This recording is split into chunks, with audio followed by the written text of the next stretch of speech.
Hola, soy Cecilia Bona y vengo con Truman Capote a full, porque estamos en el mes de mayo, por lo menos mientras estoy grabando esto. La magia de internet hace que ustedes puedan estar escuchándolo en cualquier otro momento del año o del milenio o de cuando sea, y los invité a leer A Sangre Fría. Para mí fue una relectura, porque el libro de Truman Capote era como medio obligatorio cuando estudiabas periodismo, que fue mi caso, y cuenta la historia de no ficción, porque es un hecho real, pero con recursos literarios, de una familia asesinada por dos personas en Kansas en 1959. Quería compartir con ustedes algo de Truman Capote.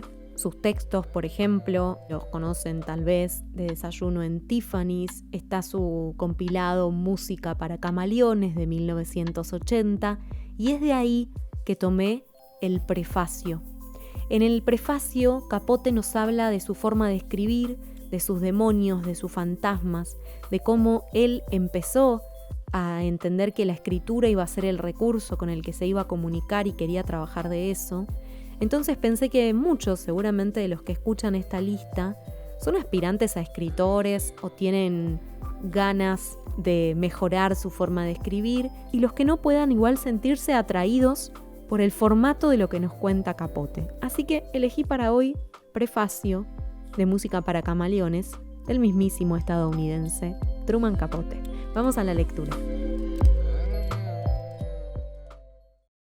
Mi vida, al menos como artista, puede proyectarse exactamente igual que la gráfica de la temperatura, las altas y bajas, los ciclos claramente definidos.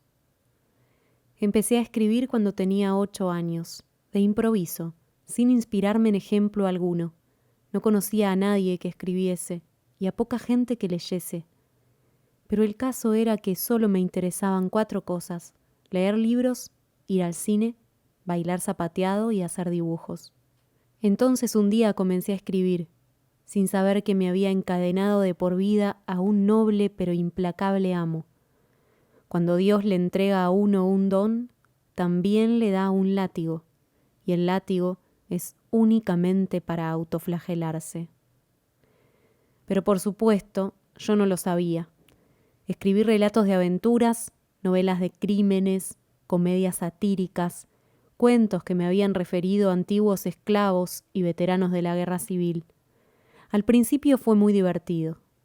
Dejó de serlo cuando averigüé la diferencia entre escribir bien y mal, y luego hice otro descubrimiento más alarmante todavía: la diferencia entre escribir bien y el arte verdadero. Es sutil, pero brutal, y después de aquello cayó el látigo. Así como algunos jóvenes practican el piano o el violín 4 o 5 horas diarias, igual me ejercitaba yo con mis plumas y papeles. Sin embargo, nunca discutí con nadie mi forma de escribir.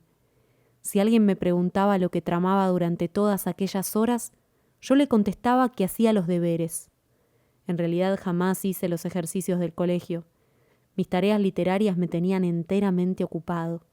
El aprendizaje en el altar de la técnica, de la destreza, las diabólicas complejidades de dividir los párrafos, la puntuación, el empleo del diálogo, por no mencionar el plan general de conjunto, el amplio y exigente arco que va del comienzo al medio y al fin.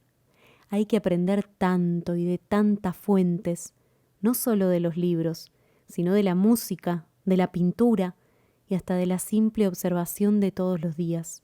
De hecho, los escritos más interesantes que realicé en aquella época consistieron en sencillas observaciones cotidianas que anotaba en mi diario.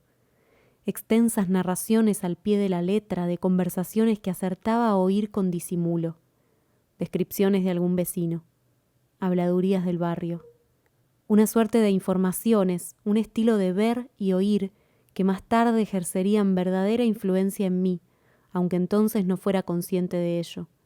Porque todos mis escritos serios, los textos que pulía y mecanografiaba escrupulosamente, eran más o menos novelescos. Al cumplir 17 años era un escritor consumado. Si hubiese sido pianista, habría llegado el momento de mi primer concierto público. Según estaban las cosas, decidí que me encontraba dispuesto a publicar. Envié cuentos a los principales periódicos literarios trimestrales, así como a las revistas nacionales que en aquellos días publicaban lo mejor de la llamada ficción de calidad: Story, The New Yorker, Harper's Bazaar, Mademoiselle, Harper's Atlantic Monthly, y en tales publicaciones aparecieron puntualmente mis relatos. Más tarde, en 1948, publiqué una novela, Otras voces, otros ámbitos. Bien recibida por la crítica, fue un éxito de ventas y asimismo, debido a una extraña fotografía del autor en la sobrecubierta, significó el inicio de cierta notoriedad que no ha disminuido a lo largo de todos estos años. En efecto, mucha gente atribuyó el éxito comercial de la novela a aquella fotografía. Otros desecharon el libro como si fuese una rara casualidad. Es sorprendente que alguien tan joven pueda escribir tan bien. ¿Sorprendente? Solo había estado escribiendo día tras día durante 14 años. No obstante, la novela fue un satisfactorio remate al primer ciclo de mi formación. Una novela corta, Desayuno en Tiffany's, concluyó el segundo ciclo en 1958.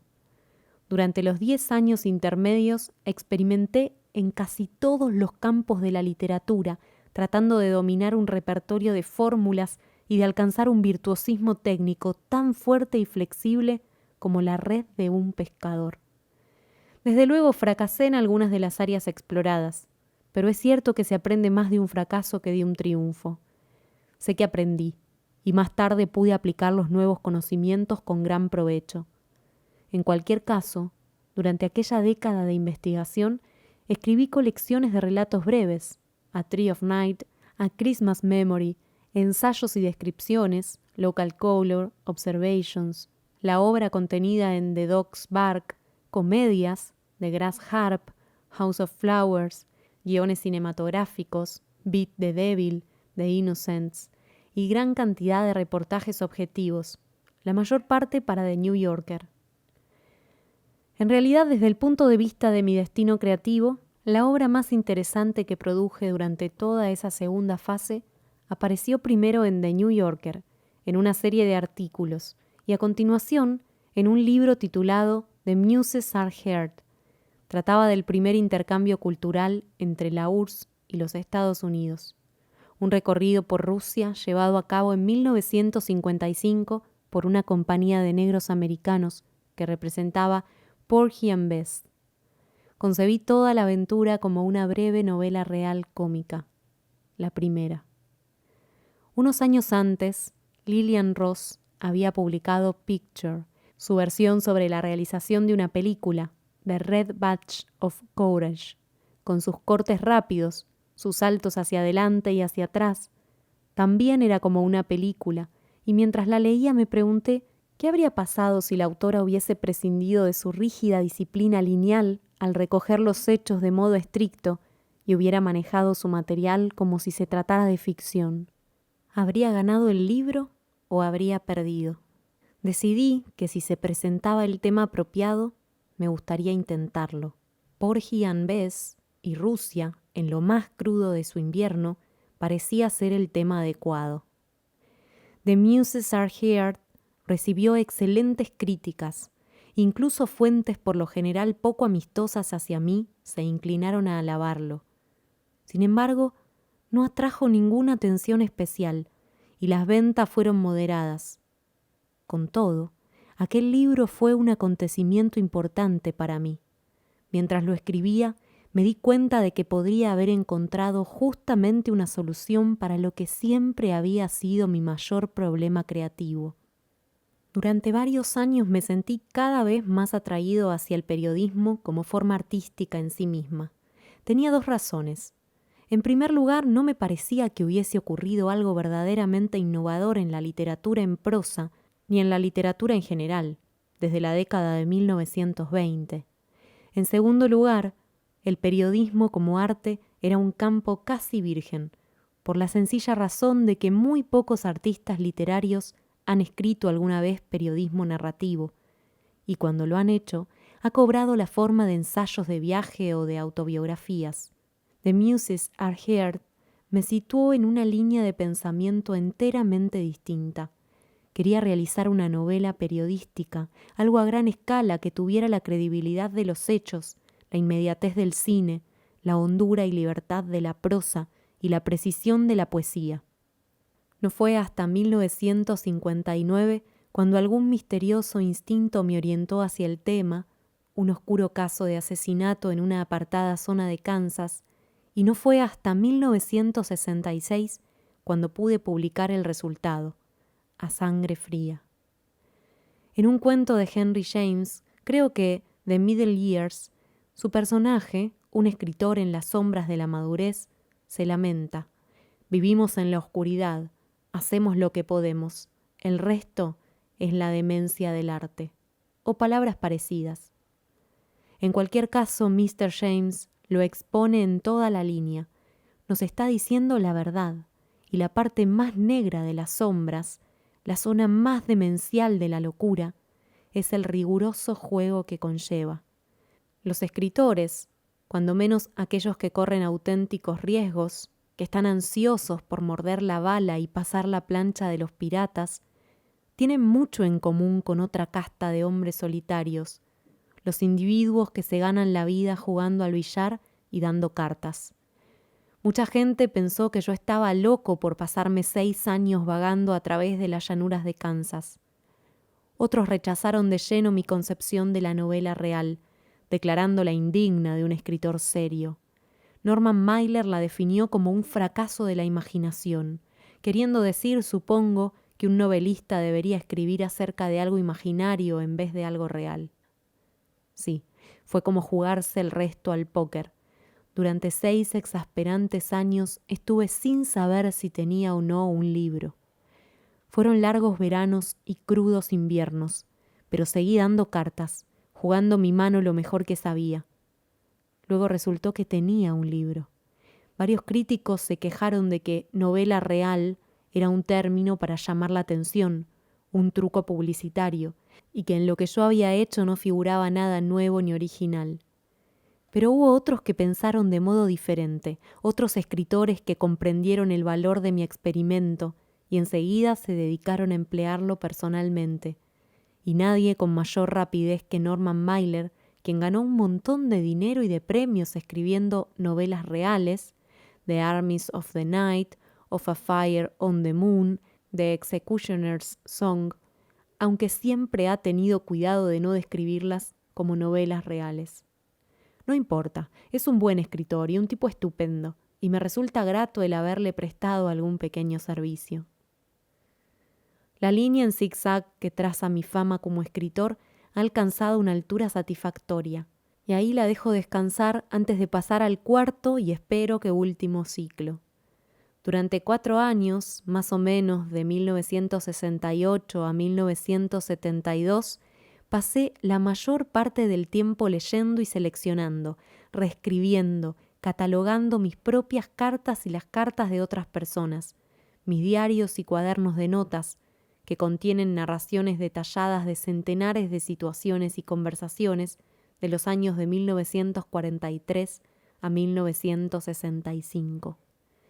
Tenía intención de emplear mucho de ese material en un libro que planeaba desde hacía tiempo, una variante de la novela real. Titulé el libro Answered Prayers, que es una cita de Santa Teresa, quien dijo: «Más lágrimas se derraman por las plegarias respondidas que por las no satisfechas». En 1972 empecé a trabajar en ese libro escribiendo el último capítulo en primer lugar. Siempre es bueno saber a dónde va uno. Después escribí el primer capítulo, Unspoiled Monsters. Luego el quinto, A Severe Insult for the Brain. A continuación el séptimo, La Côte Basque. Seguí de esa manera escribiendo diferentes capítulos con el orden cambiado. Solo podía hacerlo porque la trama, o mejor dicho, las tramas, eran reales, así como todos los personajes. No era difícil tenerlo todo en la cabeza, porque yo no había inventado nada.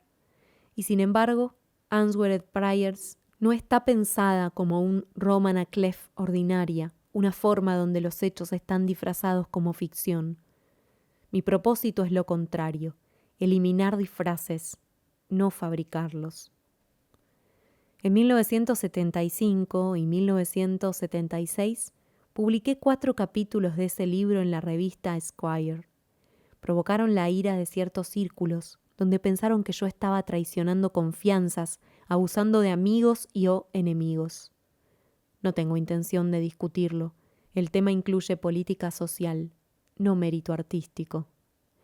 Nada más diré que lo único que un escritor debe trabajar es la documentación que ha recogido como resultado de su propio esfuerzo y observación, y no puede negársele el derecho a emplearlo.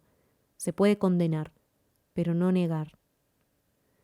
No obstante, dejé de trabajar en Unsweated Briars en septiembre de 1977, hecho que no tiene nada que ver con ninguna reacción pública a las partes ya publicadas del libro. La interrupción ocurrió porque yo me encontraba ante un tremendo montón de problemas. Sufría una crisis creativa y al mismo tiempo personal. Como la última no tenía relación, o muy poca, con la primera, solo es necesario aludir al caos creativo.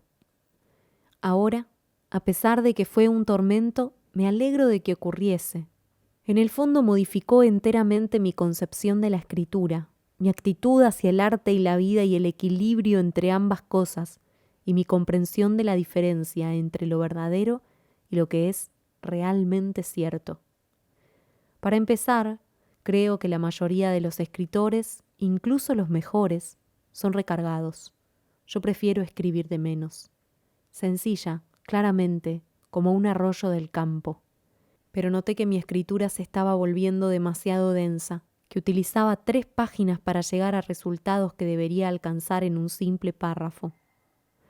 Una y otra vez leí todo lo que había escrito de Unsweated Briars y empecé a tener dudas, no acerca del contenido ni de mi enfoque, sino sobre la organización de la propia escritura. Volví a leer A Sangre Fría y tuve la misma impresión. Había demasiados sectores en los que no escribía tan bien como podría hacerlo, en los que no descargaba todo el potencial. Con lentitud, pero con alarma creciente, leí cada palabra que había publicado y decidí que nunca, ni una sola vez en mi vida de escritor, había explotado por completo toda la energía y todos los atractivos estéticos que encerraban los elementos del texto. Aun cuando era bueno, vi que jamás trabajaba con más de la mitad, a veces con solo 1/3 de las facultades que tenía a mi disposición. ¿Por qué? La respuesta que se me reveló tras meses de meditación era sencilla, pero no muy satisfactoria. En verdad no hizo nada para disminuir mi depresión. De hecho, la aumentó. Porque la respuesta creaba un problema en apariencia insoluble, y si no podía resolverlo, más valdría que dejase de escribir. El problema era cómo puede un escritor combinar con éxito en una sola estructura, digamos, el relato breve, todo lo que sabe acerca de todas las demás formas literarias. Pues esa era la razón por la que mi trabajo a menudo resultaba insuficientemente iluminado. Había fuerza, pero al ajustarme a los procedimientos de la forma en que trabajaba, no utilizaba todo lo que sabía acerca de la escritura, todo lo que había aprendido de guiones cinematográficos, comedias, reportaje, poesía, relato breve, novela corta, novela. Un escritor debería tener todos sus colores y capacidades disponibles en la misma paleta para mezclarlos y, en casos apropiados, para aplicarlos simultáneamente. ¿Pero cómo? Volví a Unsweated Briars. Eliminé un capítulo y volví a escribir otros 2. Una mejora, sin duda, una mejora. Pero lo cierto era que debía volver al parvulario. Ya andaba metido otra vez en uno de aquellos desagradables juegos. Pero me animé. Sentí que un sol invisible se levantaba por encima de mí. No obstante, mis primeros experimentos fueron torpes. Me encontraba realmente como un niño con una caja de lápices de colores. Desde un punto de vista técnico, la mayor dificultad que tuve al escribir A Sangre Fría fue permanecer completamente al margen.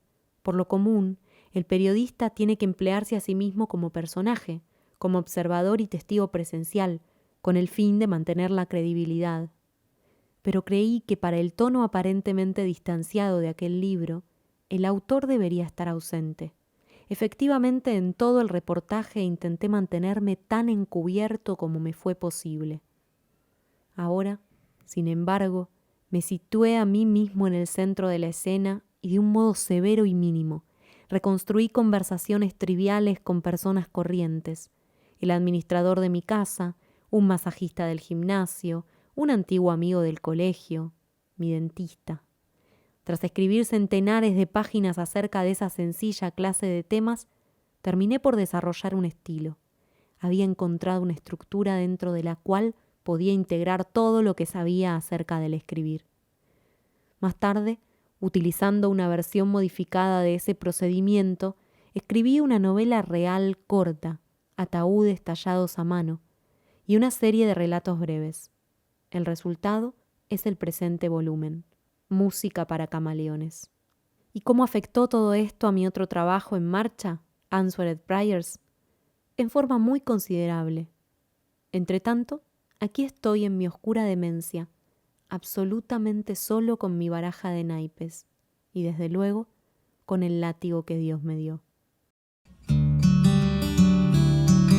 La referencia constante a Plegarias Atendidas en este prefacio me recuerda que tengo ese libro en mi biblioteca, o lo solté, no me acuerdo, porque hace unos años había habido una reedición, yo lo tenía, lo había pedido, no me acuerdo cómo, pero lo tenía, y no me enganchaba. Y yo digo, ¿por qué? ¿Qué me pasa con Capote? Bueno, creo que Capote es para un momento en la vida, y no es lo mismo leer a sangre fría que cualquiera de los textos, pero les recomiendo que después de escuchar este prefacio vayan a buscar Música para camaleones, porque tiene unos reportajes que van a darles vuelta bastante el coco. De hecho, uno muy famoso es el que él le hace a Marilyn Monroe, así que a buscar más de esta literatura. Y si no leyeron A Sangre Fría, obviamente siempre esa es la invitación. Hasta acá llegamos con la lectura de hoy. Me encantaría que me compartan en las redes qué les pareció, si les gustan los cuentos o los textos que leo. Soy @porqueleeroc, @porqueleeroc en todas las redes, en Instagram y en YouTube especialmente. Y especialmente este pedido de que si quieren pueden convertirse en patrocinadores de Por qué Leer. Los mecenas pueden aportar en Patreon, en Cafecito, en Mercado Pago. En la descripción del episodio tienen todos los links. Si no me escriben y arreglamos una manera, a mí me ayuda un montón y es la manera en la que hago más y mejor mi trabajo. Así que ya saben, bienvenidos todos los que quieran patrocinar este proyecto. Mientras tanto, los despido. Les mando un abrazo muy, muy fuerte. Hasta la próxima lectura.